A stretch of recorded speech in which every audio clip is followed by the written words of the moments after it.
So I want to give you a little insight into the swing of Rickie Fowler, and he's gone through a lot of changes to his motion through the years that he's been playing the game.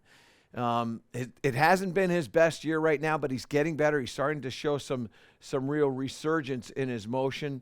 And, of course, he won the Rocket Mortgage last year in 2023. So there's a lot to like about this motion. It's certainly something that you can learn, not just from what he's doing, but how you can improve your game. So, one, I love the setup position that he has. The arms are hanging freely. The shaft of the golf club is in a beautiful spot. But before we start drawing lines, I want you to see this.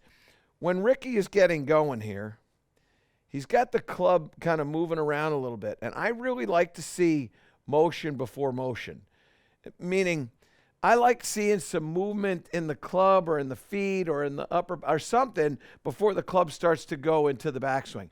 That it helps to create a fluidity, and it helps to create some sort of a calmness to the motion. Now, I want to show you a couple things that I look for. Angle of this camera is a little bit coming from the side, so there are things that you want to pay attention to and things that are going to look a little bit different. It's just not necessarily the best camera angle, but here we go. So as this club moves into the backswing here, what I like to look at is the angle of the spine, which is roughly about, it's roughly about here. And then where's that club face relative to that? Are they about parallel? And the answer is, yeah, they are about parallel. So I love how he's moved that club into the backswing. I think that's fantastic. Now, as he starts to come up and lift, body is still rotating. Trail elbow is folding the club. Lower body rotating as well. I'm going to go up to the top and then I'm going to show you something else. So when he gets up here, I always look at this. What's the angle of the club face here? And what's the angle of the top of the forearm right here? And those are pretty much, if not identically, parallel to one another. So fantastic. I love this position back here. The other thing is that I like to see this trail shoulder blurred out by the lead arm. So everything is honestly, like, you wouldn't change any of this. I still like to see the maintaining of the knee flex there. I think that's an important part of a golf swing. A lot of debate over that. Should that leg be straightened out? I don't like to see that personally. I do think it straightens out, but it doesn't lock out or go straight. That's not what I want to see. Now, I want to show you something else. As he nears the backswing, or nears the top of the backswing, I want you to pay attention to what happens with the lower body here. Because this is really something that, until you slow this down with Rickie, most people don't see this. See that right there? Now the club head is still traveling in the backswing. And it's almost like that knee is starting towards the target. The lower body is starting to rotate towards the target. And he's still keeping the hips back there. So you see that left hip drive back.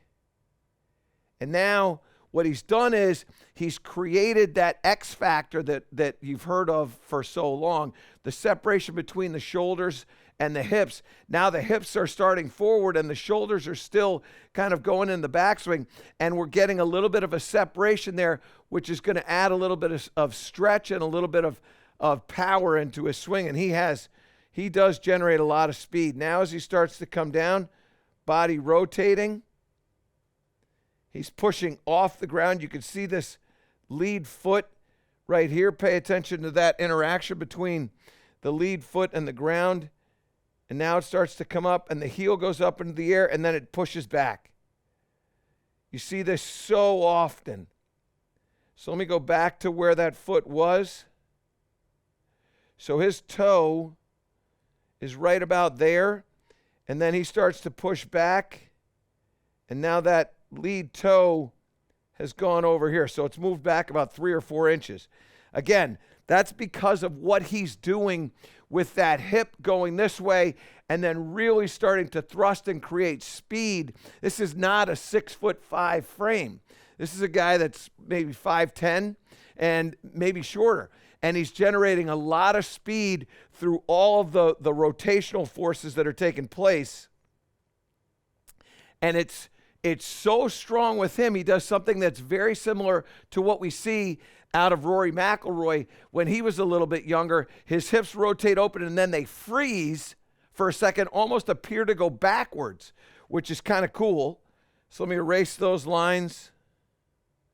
So he comes down, the hips push back. Now watch, rotating open here, and then right here, they freeze, almost go backwards right there. You can see that yardage book in his back right pocket almost go backwards, and then he kind of settles down onto the heel and swings through. So when you start to look at this motion, what you see is that this is a motion that's got some real fluidity to it, but it's also got a lot of speed and a lot of power. Good full release right there out of the arms and the hands.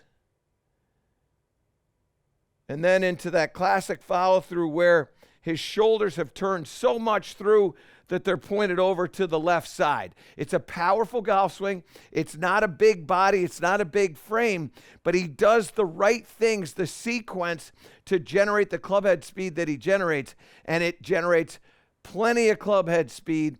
I think this is a golf swing that when he gains that confidence back again is going to be extremely productive.